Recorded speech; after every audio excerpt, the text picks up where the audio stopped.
sideed u wajahaysaa aad ula kulmaysaa caqabadaha nolosha waa inaan fahnaa changes koo dhani adiga kaama yimaadaan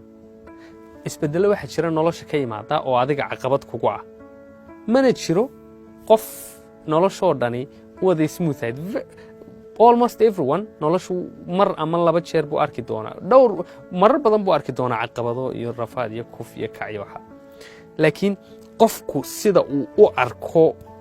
caqabada ee uu u macnaysto ayaa aad go'aaminaysa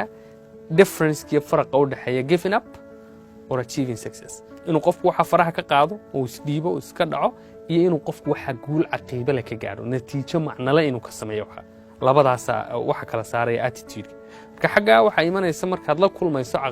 wajahaysa caqabado waxa muhiim ah caqabada saad u aragto a friend of mine nina saaxiibnahay oo aadan u jecelahay caqabadaha weligii markii mushkilad iyo caqabad ama kadeed haysto magac buu bixsaday inagu problems baan idhaahna waxa inagu dhaca waa mushkilad isagu laakiin projects buu yaqaana waa mashaariic markaad yara wacdo ama aad waxoogaa la sheekaysato eed weydiisanayo see maanta niyow mashaariic yar baan faraha ku hayaaba ku odhanaya markaa mashaariicna waad garanaysaa waxay kaaga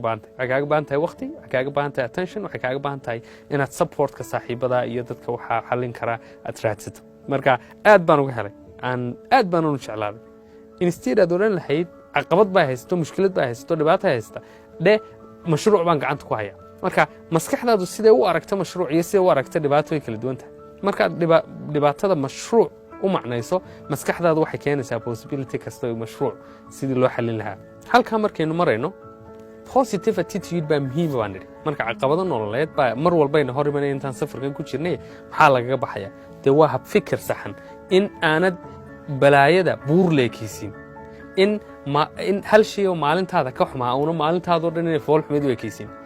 marar badan waa iska caadi waxaad oranaysaa hal shay baa kaa xumaanaya maalin markaa guriga tagta ka hor maalintaada lagu waxaad oranaysaa it was a bad day maalin xun bay ahayd laakiin nasiib daro adiga maalinta dhan madoobeeyey ficil yar oo shay dhacay oonad jeclaysan darteed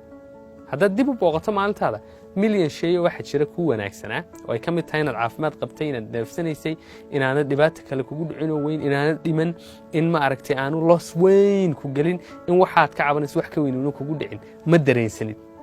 laakiin waxaad dooratay in dhibic yaroo madow oo maalintaada ku dhacday aad maalintii dhanneed ku shaambadayso